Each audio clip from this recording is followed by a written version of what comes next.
Morning. Good evening, Okay. everyone, and welcome to the Down Under Mastermind call for the 4th of February. And this evening we have Amy Taylor in London. How are you, Amy? I'm good, thank you, Robbie. Good morning or good evening, Australia. And welcome to the call. Yeah. Thank you for having me. How do you normally run this, Robbie? What do you want me to start off with? You can start off with whatever you like. It's your show today. Right. Okay. Well, were any of you on the cocktail call last night? No. Okay. Cool. So I don't, most of you probably know my story. Well, one of you definitely does. No, So Rex Taylor, for any of you that don't know, is my father. Lucky me. So I have been with SFM since January 2014. I submitted my app in August 2013, but didn't actually do anything with it until January. And that came about, I was working overseas on private yachts, and prior to that I'd been working on cruise ships, and I stumbled across a Facebook ad, and I think looking back it was because I was following Robert Kiyosaki, and I had just heard the news that my uncle had been diagnosed with cancer and he'd been given 18 months to live. So I just dropped everything and came back to London to help my mum because she was going over there on a holiday, and he actually died while she was over there, so he died within 4 weeks of being diagnosed. So that was shit.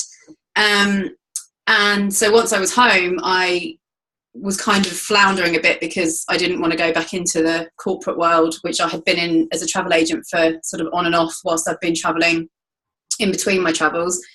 And for 3 months I didn't work because we were going through various processes following losing Barry. And then I had to get back into work, and I did three months of a estate agency, which I absolutely hated, and so I ended up back in travel agency, which I didn't hate. I quite enjoyed it. I was working for Flight Centre, so Australian company who I'd worked for on and off prior, but very quickly, even though I didn't hate my job, I just was sick of the being back in the commuting thing and just office based and just not in any way passionate about what I was doing. I was quite good at it. I was earning okay money. But so I kind of got stuck into SFM in the January through that year. And I had some quite good results in my first 6 to 8 months. So I went elite straight away in January. I went gold in June, and I went black in September. And a week after I went black, I made a black sale. So that's October, I had a 10K month. So I was very excited and started to realise the power of this system and the sort of business model, and was just like, this is what I want to do. Like for years, I'd probably say for 10 years prior to finding SFM, I'd been travelling and just wishing I had something I could run from my laptop, because I had family in Australia. I'd lived in New Zealand for 3 years. And I'd always had this thing in my head of there must be something, like you see people in cafes all the time with their laptops, like what are they doing? And just being able to go where you want, when you want, especially when you've got friends and family, you feel so cut off, so you're torn a lot of the time. Especially living in Queenstown, there are a lot of expats there, and we all had this same mentality. So finding SFM was great. But then through 2015, my day job got busier and busier. I was doing longer hours, and I was just so exhausted trying to do this until 2 o'clock in the morning, and it's not sustainable to be sleeping for 4 hours a night. And I'd bought some investment property about 5 or 6 years before that. So I went to the bank and just said, look, this is what I've got. What can I refinance against? Because prices had gone up in that time. And I basically just decided to go all out after lots of conversations with various members of the community and friends and family, and, well, not so much family, but definitely people in the community. And they were like, what's the worst that can happen? You've got no kids, you're 32. Worst that can happen is you have to sell one of the properties. And I was like, yeah, that's probably not the worst position I could be in. you know, my parents live, or my mum and my stepdad live less than half an hour away. Absolute worst case scenario, if it all went tits up, I could move in with them. So I just decided to take the plunge. So last August, I went to the bank and I backed myself for a year, and for living costs, got a marketing budget together, and I quit my job in July. And so I did a lot of traveling at the end of last year. I went to a lot of the events. I went to Vegas for gold. I went to Mexico for the Black Retreat. And then I was obviously I timed my trip to Australia, which I try and do every couple of years, to revisit everybody, and New Zealand, and went to Momentum Day. And so January was really my first proper month marketing again, having taken some time out. And it's going quite well so far, which is cool. I almost broke even last month. Looking to start scaling and really getting stuck into systemizing things a bit. That's been a bit of a struggle. But in terms of my background prior to joining SFM, my connection with Australia is obviously Dad. I was born here, and we went over there when I was about 8 months, I think, wasn't it, Dad? He's muted. No, leave him muted. Don't tell him to I was about 8 months old, and we Mum didn't have the best experience, but for anyone who knows Melbourne, we were living in the outer middle of nowhere in Melton, which I went back there a few years ago when I was over travelling, and it's vile now, so I don't know what it was like then in the 80s. I don't think I'm saying anything untrue. But so Mum didn't enjoy it, so we came back, she and I came back, when I was about 4, just before I turned 4. Dad came back a couple of years later. They separated, and then you went back 90 something, didn't you? Back to Melbourne, I think 97. So he was over here, and Dad was in the theatre. And then my mum remarried. I did high school here. I went to uni purely because it's what you did. I never really knew what I wanted to do. I was pretty academic, though. I did well at school, but didn't know really what. I just went to uni because you went to uni. And I made some great friends, and I had a great time, but at no point did I feel that it was benefiting me. I was doing a public relations degree, which is the biggest joke of all time. And I switched to film and television production, which is actually what I'd always been interested in as a result of both parents being in the theatre, I guess, and in entertainment. And that was great. I actually did enjoy that. But then they just kept saying 80% of your marks will be based on work experience. And I was like, what? That's just crazy. So I had a few contacts through friends, family, or whatever. But I was more motivated by making money and just getting stuck in. So I made some contacts. I saw out my second year of uni, having switched courses. But then in doing so, I was doing work for free. So in hindsight, that was a big lesson. I worked for some sort of up and coming and struggling filmmakers that needed help but didn't have the budget. And through doing that, I made some contacts and got a phone call one day from Leavesden Studios, from the second assistant director of Harry Potter. So they were like, we need runners tomorrow. Can you be here? And I was just like, yes. I'm in Leeds, which is 4 hours away, but I don't know how. But I'll get there. And I worked on that for about 3 months. So I basically just walked away from uni. And it was the best thing I ever did, because for what I wanted to do at that point in time, I just did not need it. So fast forward to now, that experience and that whole what happened to me, I'm just so passionate about what we have here, because it's that education.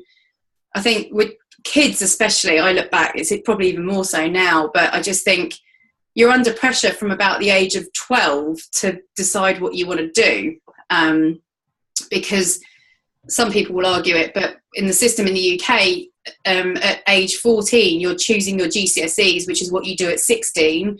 And what you do at 16 dictates what subjects you take for the next stage. And the next stage is what dictates what gets you to uni. And it's just like, so really, you need to know when you're 14 what you want to do with the rest of your life.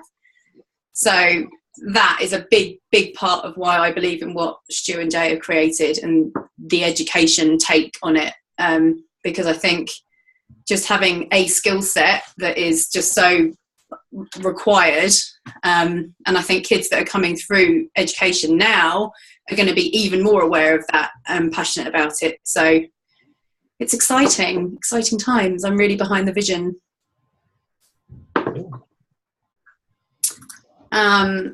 So yeah, I don't know if anyone's got questions or wants me to sort of focus on a particular topic. What have we got? Yeah, we'll get stuck in names if that's all right. Yeah, go for it. Yeah. So you started marketing again in January, and you've seen some results. What are you predominantly pushing through Facebook or YouTube?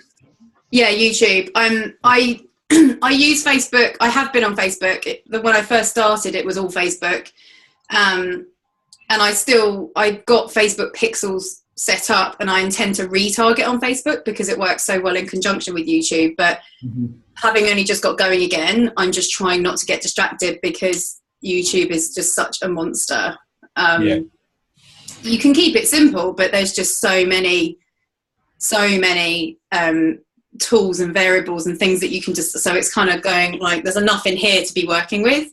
And I guess I've taken the approach that, it's Google, so if you can keep up with that, it's going to be a lot easier to diversify and transfer. There's so much data in there that you can then transfer that elsewhere. And from a compliance perspective as well. So with I am all for the new rules on, well, not the new rules, but the whole thing about personal branding. I have been running Stu videos, and I'm not ashamed to say it. And my lesson, or the lesson that I would share to everybody who got that first email from SFM, is question it. Like, a week's notice to stop all your marketing was ridiculous. And so people that were complaining about the fact that they were still seeing some affiliates doing it, it's like, well, you could too. I know there was the risk of channel closure and all the rest of it, but as long as you're using a unique file, take from that what you will, you're less likely to lose your channel. And at the end of the day, your marketing is your business. I know they said there was a 2-strike rule and you're out, but I didn't get struck yet. So that was kind of the approach I took, which might sound like, it's not breaking the rules. It's just saying, well, hang on, I know it's your product, but it's my business, and I'm going to carry on. And we basically had those conversations, and you've probably seen the second email that's come out now. So I am 100% behind the personal branding, but most of my results on YouTube have been from running Stu videos, but I have no doubt that the other will work because I've done it before. So I've been focusing completely on YouTube until I've got my head around it and got something that is consistently working. Yeah. Are you starting to plan your own campaigns at all, as in terms of getting in front of the video? And I've got one running already. I'm running quite an old one that I made last year because I went to the Tom Breeze workshop last January. And we all kind of got them done quite quickly. I don't love it, and I definitely want to do a new one or another couple. But what I did was I sent pretty much every SFM sales video to a company called rev.com and had them transcribe it for me so that I've got a script. And I'm literally just going to use Stuart's script until I kind of find my flow. And I'm not afraid of getting on camera, but the way his work so successfully, and yes, he's good to look at and all the rest of it, but it's what he says and the way he structures what he says. He follows a very specific sales spiel. And he just does it with such charm that you don't realize it is a sales spiel. But if you go through any of those videos, there's definitely a pattern. It's a good idea. And it's just sales stuff. Like I did a lot of training on sales when I was working at Flight Centre, but it's just basics. It's people. It's not pushing and closing, so that's kind of what I'm going to be doing more of. And are you seeing results through retargeting, so YouTube retargeting YouTube, or YouTube retargeting Facebook, or just direct from YouTube? I've got all my tags. In-stream. in-stream videos to landing page and into the system? Yeah. Yeah, my own landing pages, I would not touch. Yeah. I wouldn't touch SFM landing pages. Recreate them, and if you've got optimized press, it's dead simple. Yeah, we love optimized press. Oh, I know. It's so much easier. It's not pretty. I don't love what my website looks like, but I got over that. Like, it doesn't matter. I'm just doing direct in-stream, direct to landing page, because I've got all my tag manager set up again just to collect the data so that I know my budget is going to get milked a bit more later. Mm-hmm. But I haven't gone as far as figuring out how you do that. I know it's easy, but again, I think I'd rather just work on my own videos, because I don't want to keep like adding more videos to the mix. I'm just trying to systematically do it, because it's just overwhelming otherwise. Yeah, yeah. And I have, I'm spending a decent budget, but I would rather spend a decent budget on a couple of options or a couple of versions of my ads and a couple of campaigns and see how that works, rather than going a tiny budget on loads and it just takes so much longer then to get the data. So I'm just using keywords that I know have worked for me before. But I haven't had back end sales. I've had apps and members, but it's just timeline, I think, and pipeline effect. So yeah, just timing. Yeah. Oh, that's good. Cool. Thanks, mate. Thanks. No worries. Leanne, apologies for being late. It's not acceptable, Leanne. Who is Clear Vision Ent? Who's that? That's Susan. Okay. Do I know Susan? I don't think I do. Cool. Any other questions? Can I jump in there for then quickly? Yep. Amy knows my situation with my partner and so forth. He's about to go back to university, and we're looking at using how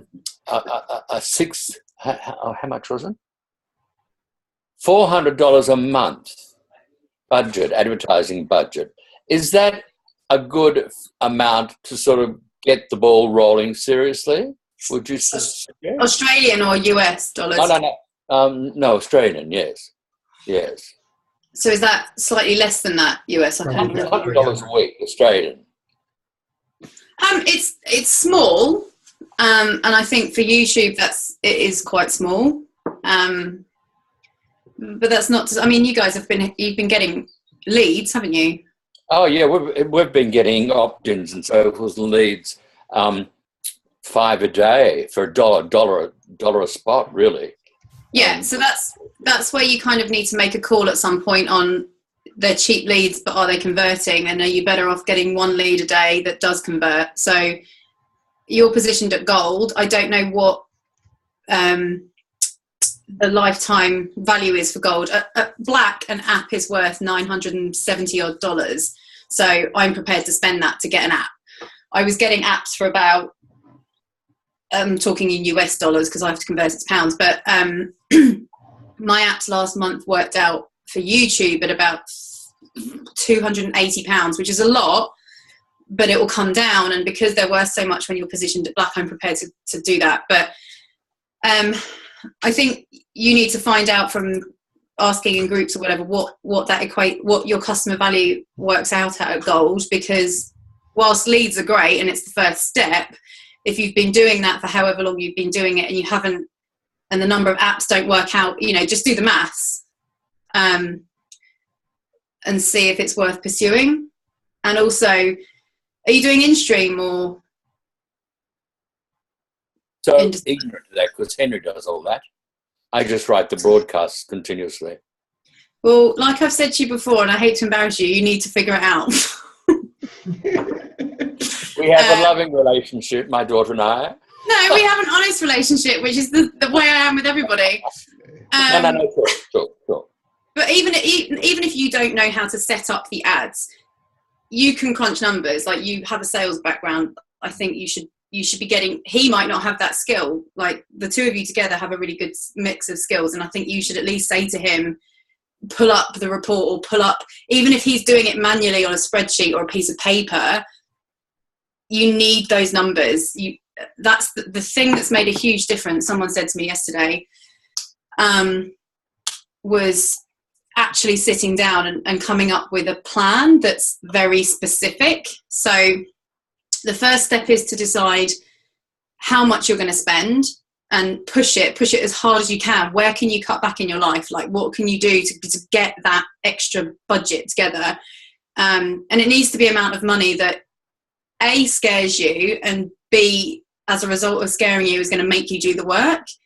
And that's something I learned from Marie Santos. You know, she, whenever people say to me, should you position or should you save the money for marketing? I always say both. You've got to position as high as you can. That's going to make you do the work, but don't position so high that you're then completely out of money, because you're better off positioning at gold and having 6 months of $1,000 than positioning it black and having nothing. We've got black members who've gone black and then they're spending $5 a day, and I'm like, well, that's ridiculous.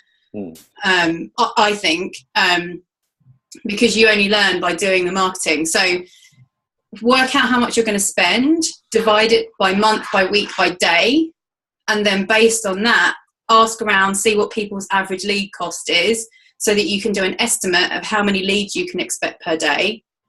And based on the conversions going forward again, you can then say, well, average conversion is 3 or 4% to app.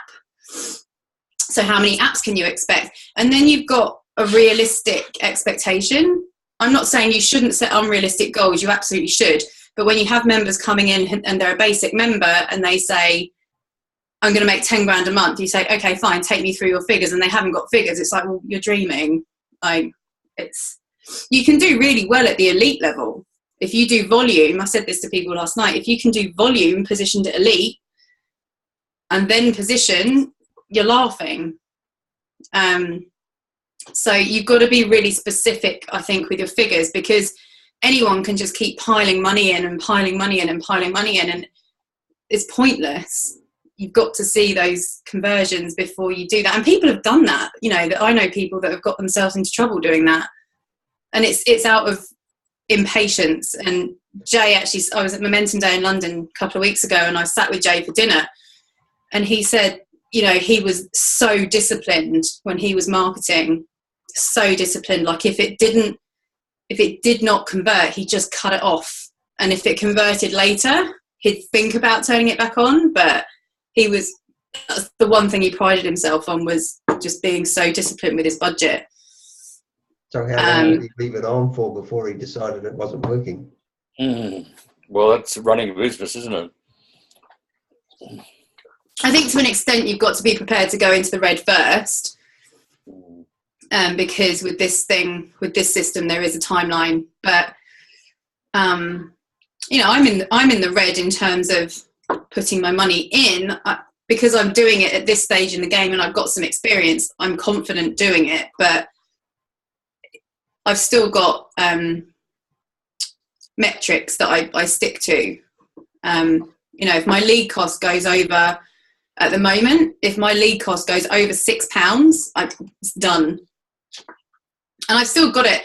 I mean, I've got a whole spreadsheet that I'm more than happy to duplicate and blank out and give you the template. But I track my leads by campaign every day individually from Aweber. Even though I've got analytics and everything set up, I don't trust it. And I'm not running enough traffic to just go by analytics. And I look at my lead cost across the board every day, what I've spent, so that I can see how it fluctuates across everything every day. But I can also see each campaign across the month, like the average for the month. And they really vary. But an example would be the age group between the older bracket that I only go between 25 and 55. Or whatever those three are in. That doesn't mean that other people won't see it, because that's only the information that Google have. So there's also that big chunk of traffic that Google have that's called unknown. All right.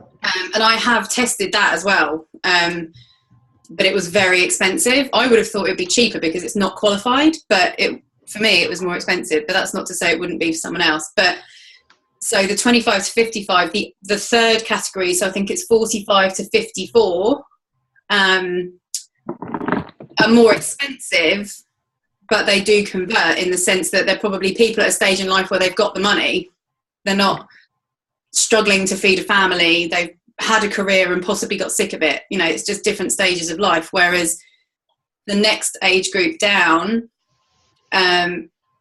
is still quite expensive, but I found out that, well, in talking to people, that 35 to 44 is also quite expensive because it's a big market. They see a lot of advertising, so there's a lot of advertisers competing for those people's attention, possibly because they're parents. It's hard to say. You can speculate all the time, but it's just like Guy and Elan always say, you've just got to keep testing. Yeah. Because an expensive lead one day might go black 6 months later. You just don't know. But the big thing is tracking. However you do it, you don't have to use tracking software. You don't have to use their reporting. Like I say, use a spreadsheet that I fill in every day, and it is laborious and boring, but it's the only way that I can see exactly what's coming in. And I had my website suspended yesterday, so I've not been advertising for 2 days. Fun and games! Yeah. So yeah, be aware of that as well. That just means I can't run in stream at the moment, but it's fine. It'll be sorted. I just needed to make some changes, but it was weird because it was something that I corrected 3 months ago, and the email that came through saying you've broken our policy or something was dated October, which is when I had corrected it all. But just always be aware of compliance. I've basically now changed everything on my website from the Six Figure Mentors to SFM, because they have robots and people see that and they think it's an income claim. And we already fought that battle, as did Christian, as did Greg and Fiona. You fight the battle saying it's not an income claim. There's a disclaimer. It's not an income claim. It's a brand name. It's education. But I think it's just robots that pick it up. Yeah. So if you ever get it, don't panic. If it's from Google and it says your website, you can make changes. It's just a warning. But it's frustrating because it means 2 days of leads just gone. But never mind. These things happen. Yeah. So can you do that blank spreadsheet and put it in the files and Facebook on our Facebook page? Yeah, sure. I'll there's some things I'll need to change on it because I've put notes and stuff all over it that won't make sense. But let me write that down. I don't have a pen. Yeah, sure. I've got one. Yeah. Yeah, that's fine. I need to do that actually because I was going to do it for my own members group that I've got. So that's a good job to get done. I can't promise I'll do it immediately, but I will do it. Yeah, no worries. And what's your website? yourwifilife.com. Do you want me to put it in the chat box, or do you want me to? That'd be cool. And then when I post this video, I'll stick it under the video on YouTube. Oh, okay, cool. Yeah, so that's, I think, probably most of what I'm doing on YouTube. Oh, I know what I was going to say. If you're doing in-stream, how are you guys all finding, if anyone's not doing YouTube, just speak up because I might be able to help you anyway. But Ben, are you doing in-stream? I know you are, Dad. Are you? No, what we're doing, I was going to ask 2 questions, but what we're doing at the moment is targeting, advertising content-based adverts on Facebook and then retargeting. We're about to start retargeting in-stream on YouTube from those audiences. Nice. So, yeah, we're going to start testing that. Like, I'm literally an hour away from finishing our website and getting on the phone to Google and trying to get the tick from them. What you need to do, the quickest way to get it approved, or the most reliable way to get it approved, is just to set up an in-stream ad. Is that it? Yeah, because that's the only way they're going to look at it all. Okay. If you want me to look at it first quickly, I will, but I've just had to make a load of changes on mine, so I might not be the most reliable source, but that's the best way to do it because that will get the robots crawling it. Mm-hmm.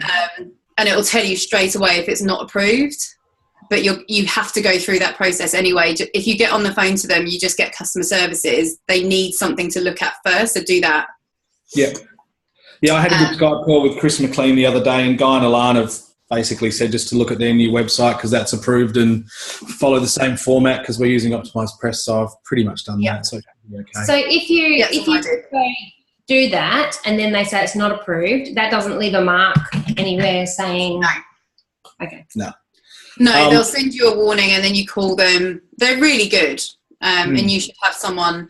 We're quite lucky here because I think it's 50-50, but you sometimes get through to Google offices in Dublin from the UK. So you could try calling the UK number now, for example, and you might get them as well. But you'll have local offices that are really good at dealing with you. Yeah, I've dealt with the Sydney guys before we got our account shut down last year. Right. But I was going to ask you, are you just testing keywords or do you go beyond that and go keywords and interests and start digging a bit further? I just do keywords. That's what I was about to say about InStream. Yeah. There's two ways of doing it. You can choose placements manually. So you can use a tool like VRoll, which is great. However, I've tested VRoll last year. Yeah. So if you're doing InStream, how are you going to pick your placements? Well, we're not sure at the moment. My retargeting on YouTube was, at first I just wanted to retarget using banner placement rather than InStream just to see how that went. So you know using Google. Yeah, pretty much. Right. And only because of the whole thing with not using Stu's videos has kind of made me rethink that I'm not going to be retargeting people to a Pedalo video anymore. Yeah. So I was thinking about still using the content-based marketing on Facebook and then retargeting the audience both on Facebook and through the Google network with a particular advert trying to drive them into the video series until I work out what video content I'm going to use. So what are you using on Facebook, the Pedalo? No, we're just using our own advert. So we're basically writing blog posts and then advertising those blog posts with pixels on the post. So, top 10 books entrepreneurs should read and top 5 tips for this, and just trying to drive traffic to try and get a retargeted audience. So what I would suggest, what I've been doing is kind of the reverse of what you're doing or what I intend to do. Just make sure it's congruent and easily recognizable. So maybe if you're going to use the image, if you're going to use banners, create a banner using the same image that you've used in your blog post. Yeah. And also on your content, like that kind of content's great and it works, but I just still swear by the personal thing, like your blog posts about your story, and then pictures of you, because Stuart retargets with pictures of his face and everyone will see it, but it's got to be to me it's just got to be instantly recognizable. So when I run InStream, I don't know if you've gone that far yet, but when you set up the ad, you actually have the option to add your own image, because if you don't, it uses over to the right hand side of the ad, it just uses the image from your channel and it says advertiser's channel. But if you upload your own, it creates like a little banner. So I created a banner in Canva, which is just a screenshot of the video with the words. And I would use that banner again for retargeting on Google. Gotcha. Just so that it's instantly recognizable. Oh, yeah, I saw that the other day. And yeah. Yeah. Sorry, as well, not wanting to hog it all. But also, you may have been about to say this, but I have heard before people say about, I just set it up and I let Google guide me. I let YouTube guide me with where, and sometimes my ad appeared on videos that I thought would not be. Yeah. What is that? What are they talking about? So I only just worked this out in January. So if you don't use VRoll, you still do InStream, but where you select placements, instead of selecting placements, you select keywords, and then YouTube will pick the placements based on your keyword. But then if you go into YouTube after you've had ads running and you've got data, under ad groups, I think it is, you can go into where my ads were shown and it will show you or analytics, I think it might be. You can look at the exact placements Google's been showing them. So then go to that placement, see what it was, and it'll give you ideas for what other keywords to target. So for example, one of my placements that's got me 3 apps, I think it is, was 7 habits. There were videos summarizing 7 habits. So that's probably the next campaign I'll set up, because even though you select specific keywords, so, you know, the boys were doing Tony Robbins, when you put in Tony Robbins as a keyword, it will still show your ad to Jim Rohn. It will still show your ad to Robert Kiyosaki, because they're all related. Yeah. Okay. So it can get quite tricky. However, I don't know if it's in stream or only in display, but you can actually change how intensely they match it. So in Google AdWords with keywords, you can actually change it from broad match, which is what it defaults to phrase match or exact match. Yeah. So I would never do that from the outset, but and then you can do the exclusions as well. So if you go Tony Robbins but don't want Tony Robbins live events, you can exclude live events from that. Exactly. Yeah. Okay, And but it's great because idea of what they think is related, and you can and there's a difference between keyword and search term. Search term is exactly what someone's typed in. Right. So you can go into that list and go keyword search term, and it's got the 2 lists, and you can get new ideas, which is what, you know, Chris and Gerard have talked about before. Okay.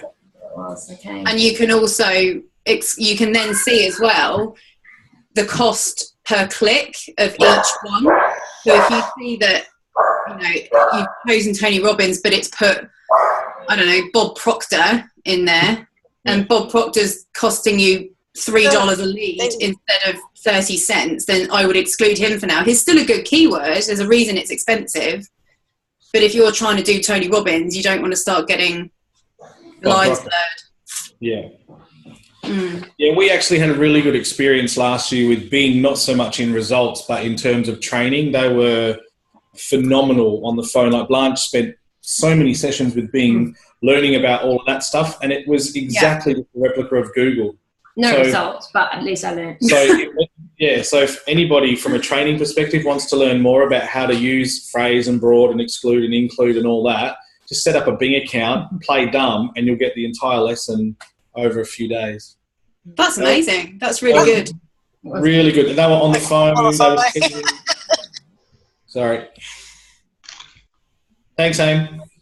No worries. No, that's a really good tip actually about the Bing training, because Google are very helpful, but it's so giant that you tend to speak to someone who says, okay, I've got your question, I'll go and find out the answer. So then in that, you then end up going backwards and forwards, because you're like, okay, thanks for that, what about this? And then they have to go back again. So it is long-winded. Yeah. Oh yeah, no, the guys that I always spoke to, they would be like, they'd look and they'd at the whole setup of whatever I'd done, and they'd be like, okay, I think that this particular one, you need to change it to this, exclude this, include this, up your bid to this, you know, and then they'd explain why. And I'd be like, okay, awesome. Because Bing people have got lots of time on their hands. Yeah. I think, is that limited though, the training with Bing? Do you only get it for a certain amount of time? No, every time I just call them. If it wasn't working, I'd just call and say, my ads aren't working. And we were starting with YouTube at the same time, and YouTube gave us a 30-day or a 4-week consultant to bounce our ads off for 4 weeks, and then that was it. Yeah, but So, and it takes you that long just to figure out how to set stuff up. Yeah. I think that's the idea. Yeah. But that's what groups like this are great for. Like Christian, my God, that guy is the detail to which he is drilling down now. Yes, they've teamed up, and yes, they've got a big budget, but it's only time. Like, they have been doing it for a long time. But a lot of it is just making sure your setup is right. So if you haven't already, if you're gold or above, get on a call with Greg and Fiona, get things like analytics set up properly. You can get the majority of analytics set up by following the gold training that Tom Breeze did last year. But there are a couple of things that they're not out of date, but they're just a way he does it that I wouldn't suggest you do it, because now you've got things like Tag Manager. So Greg and Fiona can help you get all of that set up, and it's well worth having, just so that 6 months from now or even 3 months from now you can look at that and number crunch. But in the beginning, just track everything. I would track everything manually. Yeah. Yeah. That was one of the reasons for doing not to take time on this call off anyone else, but that was one of the reasons we wanted to do the Satori Prime thing, was to learn all about metrics more than we ever had before, so that, because we've got a good marketing budget, but we haven't spent any of it yet, because we just don't want to throw thousands of dollars up against the wall and hope that something sticks. We want to be a little bit more calculated than that. Exactly right. Yeah. Yeah. Sure. Sorry. Okay. Yeah. Just talking. Thanks. No worries. I'm just trying to think if there's anything else. One thing, what positioning is everybody that's on this call? I know you guys are gold. Brett and Megs are on, they're black. Dad, you're gold. Robbie, you're platinum, aren't you? Platinum, yeah. Meryl's elite. Leanne's I'm elite. silver, gold, and platinum. Oh, cool. Okay. So, elite, I would definitely suggest you guys, if you haven't already, is watch some of the recordings from last year. Particularly Marie's, because hers was very insightful as opposed to being platform-based. And I think that's always a good place to start. I will share with you what I shared on the cocktail call last night, which is my worksheets from the Gold event in Vegas. Again, if you're gold or above, watch that training from the Vegas event. Anything with Stuart was him talking about marketing insights. The stuff with Guy and Lamb was a bit more mindset, which a lot of you will have heard before if you've been around long enough. And then the Facebook stuff with Jason was also great. So, Robbie, can I post in the chat box? Yeah. Or did you want to share screen? No, I'll copy and paste it so people can keep it. Right. So these are 4 questions to ask when I'll just copy the... Do you know what? I'll copy the questions, but then afterwards I could post the Word document as well. Yeah. Chat or Q&A? Chat, yeah. Yeah. Oh. It's not... This is what happened last night. Why can't I post? Oh, there you go. Yeah. So questions to ask. Can you all see that? Yeah. Cool. So these are things that Stuart brought up, and it was in relation to figuring out what your marketing nexus, he called it, was. And if you can apply these questions to every time you place an ad or write a blog or write a piece of content or do a video, and this is what I meant before, Ben, about his format with videos. This is exactly what he does. So what does your customer believe to be true but isn't? So I'll go through the example that I was in my head. When I first started, I was advertising to yacht crew, so private yacht crew, which is exactly what I'd just been doing. And the belief that a lot of yacht crew have is that, why would I want to go back to the 9 to 5? Because I'm living the dream. I'm traveling, I'm making good money, I'm not paying tax. I'm, living in this luxury world. I'll never give it up because I'm loving it. However, you get to a certain age, especially as a female, where you're thinking, well, relationships are becoming really tough to hold down because you have no control over where you get sent to work, when you are working, what you're doing, when you get days off. It's very difficult as a couple to get a job on the same boat.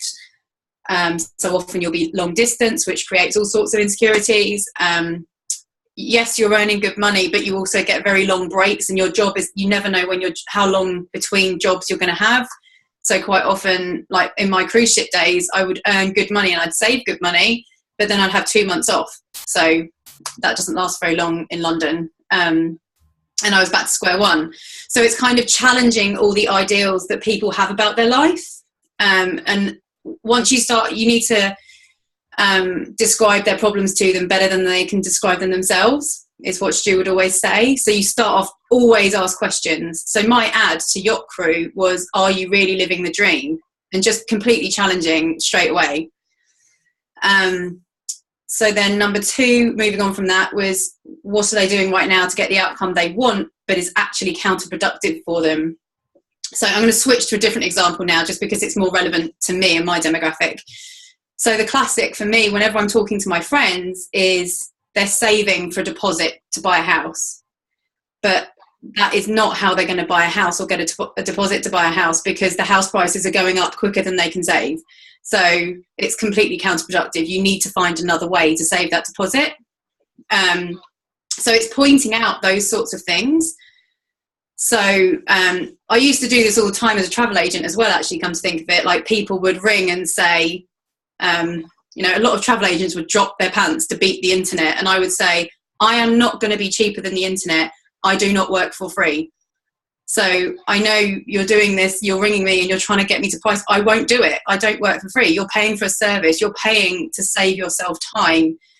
So if I cost £50 more for this flight, you need to work out whether or not you searching on the internet for 10 hours makes your time worth £50, because you're working very cheaply if it does. Like, I would say that to my clients, like, and it's always challenging the logic of what people think, which, if you're reading entrepreneurial material, it's just everywhere. So I don't know what other examples would be relevant to all of you, but if you answer these questions in thinking about your customer, it starts to flow quite naturally. What do they not realise that, if they did realise it, would cause them to take a new path and invest in what you're offering immediately? So this is just about ignorance. So when go back to the Stuart on the Pedalo video, he's gone through his story and talked about commuting, getting up early, working 70 hours a week, blah, blah, blah, blah. He then lets them know that he just knew there was something better, and I wanted something that was geographically free, and points out that this stuff does exist. So you're starting to make your promotion and educating them that there is an alternative to all of this pain. And that's when you start getting straight into the promotional stuff then. So what is the insight they need to have that will cascade through their beliefs and feelings and ultimately lead them to realise? So that's when you start talking about the benefits and how, when he says in the Pedalo video, that turning point is exactly the point where he says, the best thing about it was not the money, it was the lifestyle I was able to lead. And he's sitting there with the beach behind him and everyone's going, oh my God, like, amazing. Like, this is the format of every sales video you'll see Stuart do. So I would strongly recommend you just read through these questions, and with a pad and paper, like, get away from your laptop and just think about the kind of people, think about why you came in and what your answers to these questions were, or what video you saw, and you just put it in your own words. It's so simple. It's not easy, but it is really, really simple. So yeah, that's pretty much the kind of stuff he talked about at Gold all weekend, and it was just, it's so obvious when you hear it, but it's sort of having a template for it, which is quite useful. So make a note of those questions. I'll copy them and put them under the video when I publish it. Yeah. I don't know. Keep it in the group, because I don't know that I'm supposed to share Gold material with people that aren't Gold, but yeah. It's benefiting the company if people start upgrading, but that's not the idea from my perspective. Yeah. Any questions, everybody? Can't see any. Does anyone have any more questions? I don't know if it's Brett or Meg's, but thank you. Oh, Megan's there. You can use these for promoting other things like absolutely, yep. Yeah, I mean, there's plenty of audiences that you could promote DBL to. And another thing that we were reminded of, which actually came from Jason, the Facebook guy, is how well do you actually know this product? Like, how often do you go through the back office? Do you know where everything is? Do you know what you've got? That's something I started doing recently. I've gone back through the startup modules and just taking a section of the back office each week and just going through it, watching the videos. It's time consuming, but just give yourself a section each day or each week, because it is constantly being updated, and they don't announce it because it's a work in progress. But you can, if you're struggling for blog content, just go in the back office, watch a video and do a blog on it about the kind of education that we have, because it's crazy the amount of stuff that's in there. Like Stuart did I just did one of the videos in the startup modules, and it must be new. It was fairly new because of Stuart's hair. That's how you can tell how new something is. But it was a video. Recently. Pardon? Stuart announced an update just recently that module 2 and 3, I think, with updates done. Yeah, Jay Williams has done all the tutorial videos again, just to make sure people are going to the right. It'll be interesting to see if conversions carry on, because I know a lot of people love Stuart's accent and Jay's is completely different. But I was taking the piss out of Jay for that the other day. But yeah, one of the module videos, it was Stuart in the car driving to Jay's house, and he goes into Jay's house and talks in the car. He talks about how Jay has turned his house into a studio and how they hold he's talking about platinum. Obviously he doesn't mention platinum, but he says, you know, hopefully one day you guys will get to it's definitely sales geared, but it's just really personal, and it's sort of at the very beginning of this someone will be a member at this point. They're seeing how personalized the training is, and you know, it's so much more than just marketing training. And I think if you go back through those startup modules and go back through the back office, you'll just see so much stuff that we've got that for $97 a month is insane. But yeah, by all means, you could promote Digital Business Lounge as a standalone product. I probably personally would hold off on that until they relaunch it. I don't know how long that's going to be, but something like Graphics Creator on its own is a great product. But for $29 or whatever it is a month, why wouldn't you just get DBL? And if you're going to pay $47 a month for DBL, why wouldn't you just get SFM membership? So it's obviously all designed that way, but yeah, you can totally promote individual products.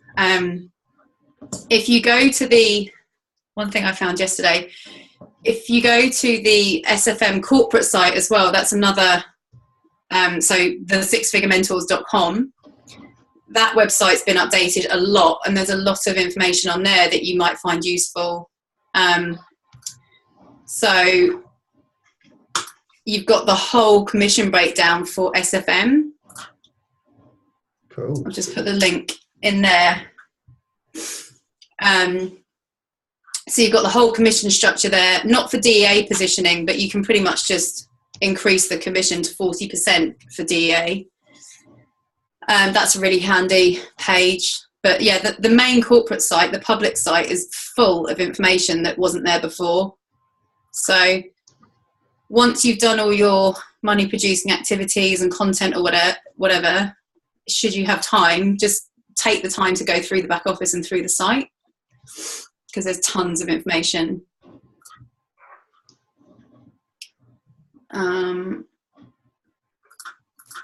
Courses. Oh, and as well, the Grovo platform, that's listed somewhere. Where was it? Megs, do you remember where I put, if Megs is watching?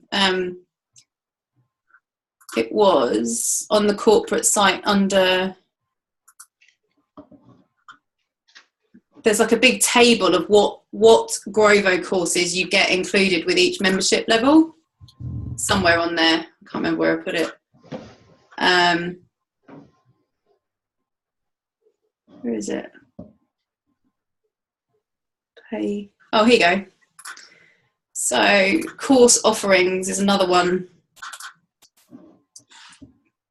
So that page that I've just put in the chat box, course offerings, that's quite handy because it tells you which courses in Grovo you get at each level. So that's something you could blog about or broadcast about.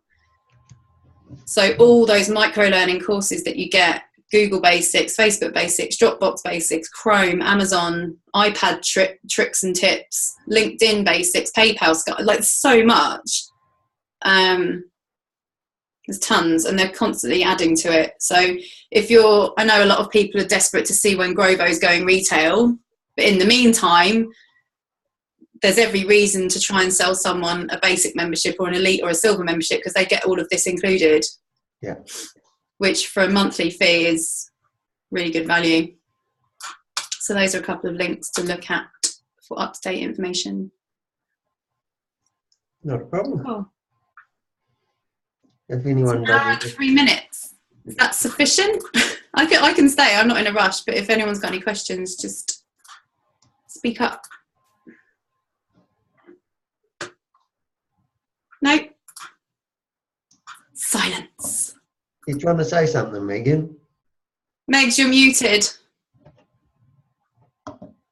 I wasn't going to say anything. Oh, you look like you were trying to speak. Sorry. Just pulling faces. Oh, she's got all shy.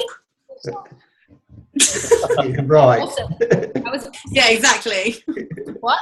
No, I'm not shy. Okay. Was it Susan? Clear Vision has a question. Okay. She must be typing. No, I'm not. I'm now talking. Oh, hi. Hi. This morning, yesterday for you, I'm the lady with the milk. I got halfway through something, got distracted. What I wanted to know was, great, been thinking about it all day. I was approached by 3 people completely out of the blue when I was buying some milk and ended up in the shop for 30 minutes, which was a shock for me. But these people were interested in what I have been putting on Facebook and other things like that. I mean, one lady I haven't spoken to for like 10 years. And fine, okay. But it's gone further from there. Now I'm starting to think, okay, people are saying, you get this amount of money for this. And to be honest, that has absolutely no value in my head for me. What I want to know, blame it on the accident years ago, what I want to know is, and all of you can chip in, when you get your first lead and you go from that and they then come in and be a member and then they start training their leads, the word I've got is not quantifiable, it's you know, how do you feel when you get them saying, hey, I have somebody here? Do you light up like a light? Do you go, oh yeah, okay, yeah, I thought you might? Absolutely, yeah.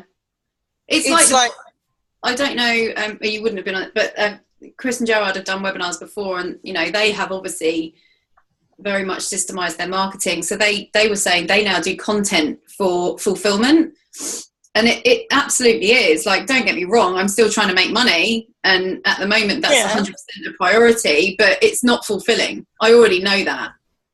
And being really, what might sound arrogant, I flew business class to Australia because I got a really good deal on it before I left my job as a travel agent. And it was amazing, but I had to keep stopping myself to be grateful, because it wasn't, you know, once I got on the plane, it was like, oh yeah, whatever. Like, it's so easy to, that stuff does go away.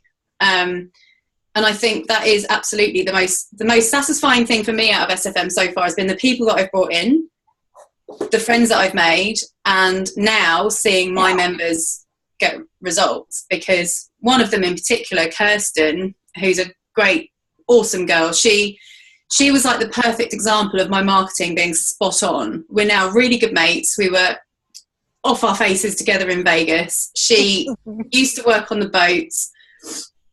She's my exact avatar, and she lives around the corner in the UK at the moment. She's from South Africa. It's insane.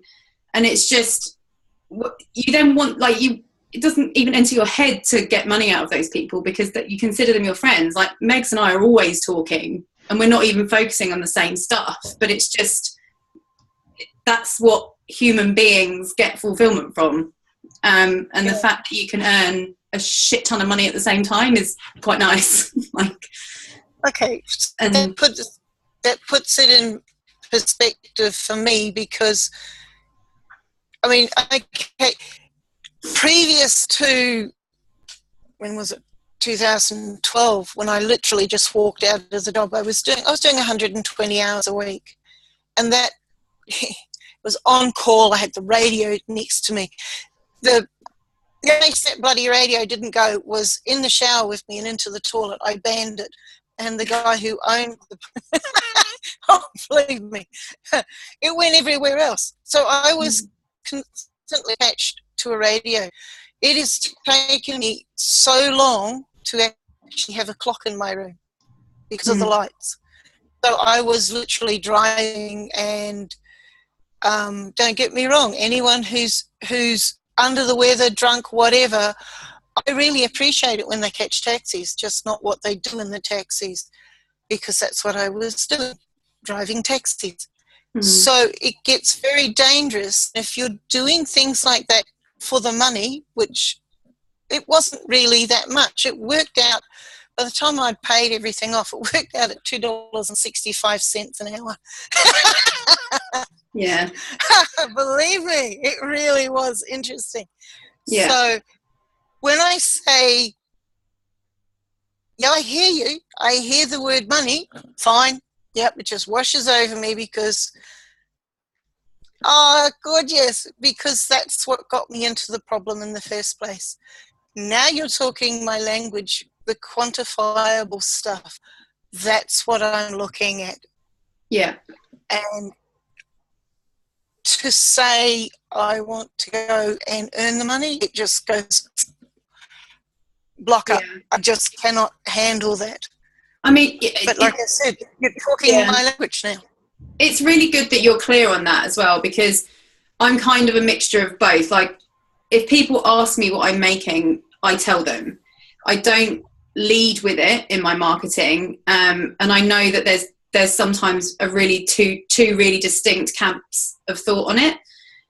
And obviously Chris and Gerard absolutely lead with it sometimes in their marketing. You will never see Greg and Fiona lead with it in their marketing. It's something we talked about in Mexico. They're like, oh, you know, I know it works, but we just don't want that kind of person. However, depending on your avatar, like for me, I want to start trying to find salespeople. And I know that salespeople are driven by money. And they're very driven people. Like, they will do the work. So it just depends on your messaging. Like, for some audiences, my messaging is completely different for others. And by the time they're into the boot camp, they're all the same, to a degree. So you just need to be clear. And I think it's great that you're clear on that. And that's where you need to go back to those questions that I posted before about what are their pain points, what are they telling themselves that's just so not true, that you've got the answer for. What I have realised just about 3 days ago, actually, if you know anyone, hang on a second, where's my book? Oh, I've put it somewhere. If you know anyone who has autism, go and get a book called Emotional Vampires. It was written in the early 2000s, so it kind of went with angels and everything else. However, you read through that book and it compartmentalizes the salespeople and everything. And from that one section of book, I have been able to just the other day reread part of it and work out, hang on, what I'm doing is writing to an antisocial bully, or it's not, it's, you know, there's different things you write to. And what I've been doing is I've been whacking them all three into one thing, and it's confusing even me. So now that I have gone through and reread part of it, there's green words all over it, reread part of it, it's made it very clear that if I'm going to write, I can come off Notepad and have the same thing, just change the words and the emphasis and challenge one who's the daredevil, but I hate to say it, threaten the other one. Oh, completely. Yeah, but it's a different way of viewing what I'm doing, and it makes sense. But then again, but that's my avatar anyway. And I've worked out that I now have to have 3 or 4 different avatars depending on what I'm writing for. So I've even limited that down to one specific one so I don't get confused. Yeah. But, yeah. And I've got to thank Chris and Gerard, because one of them got up at Momentum Day and said, no, it wasn't. It was on the 90-day challenge that we're doing. You have to be very specific very, very specific, because, you know, if you want to lose weight, then you've got to go to calories, blah, blah, blah. And I thought, that's great. That's accountant speaking. How does it translate to me? Yeah. So by doing that, I've narrowed down, because I put myself into the sales funnel and thought, well, what am I looking for in that avatar? So it's now, like I said, this book has now put that into there, and that, so it's changing Completely.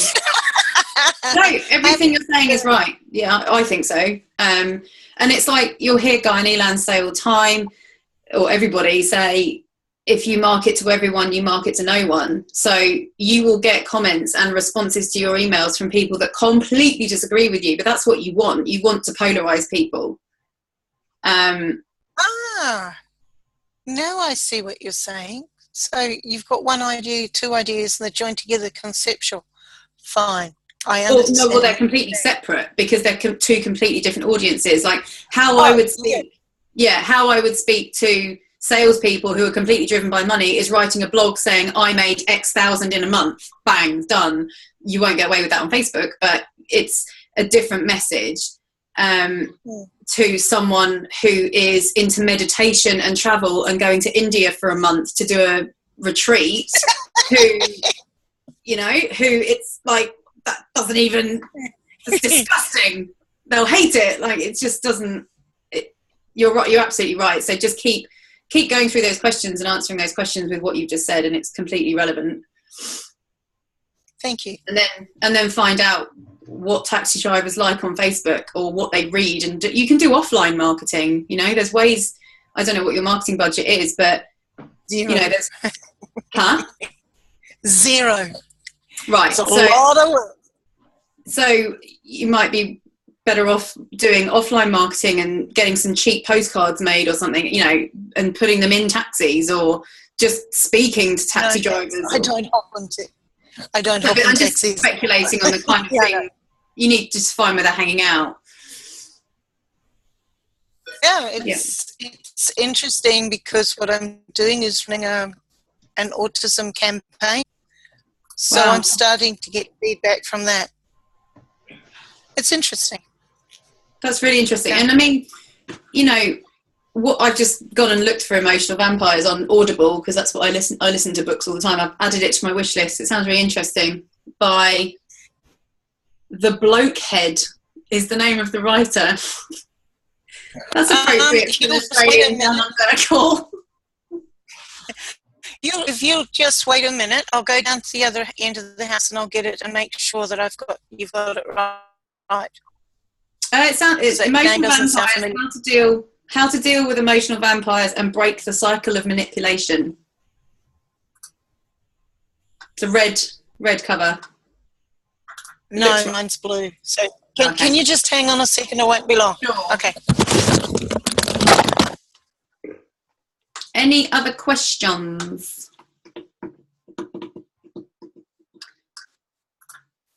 If you want Henry to work on your website to tart it up a bit, because you mentioned before you weren't too happy about it, keep that in mind and we'll talk later. I will. Sure.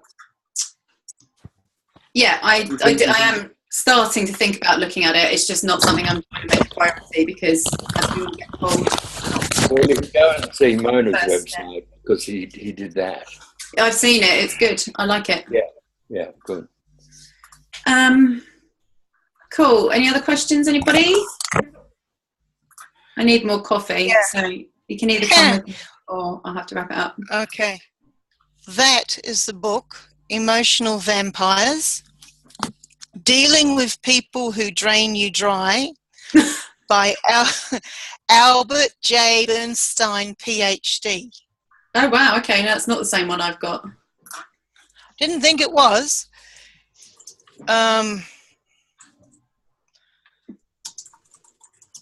Just putting it in. Like page 24 to, what is it, 20-something? 20. Yeah. Oh, look at this. There you go. Emotional rogues. Yeah, I mean, all that stuff is relevant to sales, 100%. There's so many books I could recommend that I've got on my wish list. Some I've read, some I haven't. But yeah, those questions that I've sent you are a really good starting point to stop feeling overwhelmed, especially when you're writing content. So no worries. And rewriting. I think we'll wrap this call up for the night. Thanks for coming, Amy. No worries. Thanks for having me. No worries. Catch you later.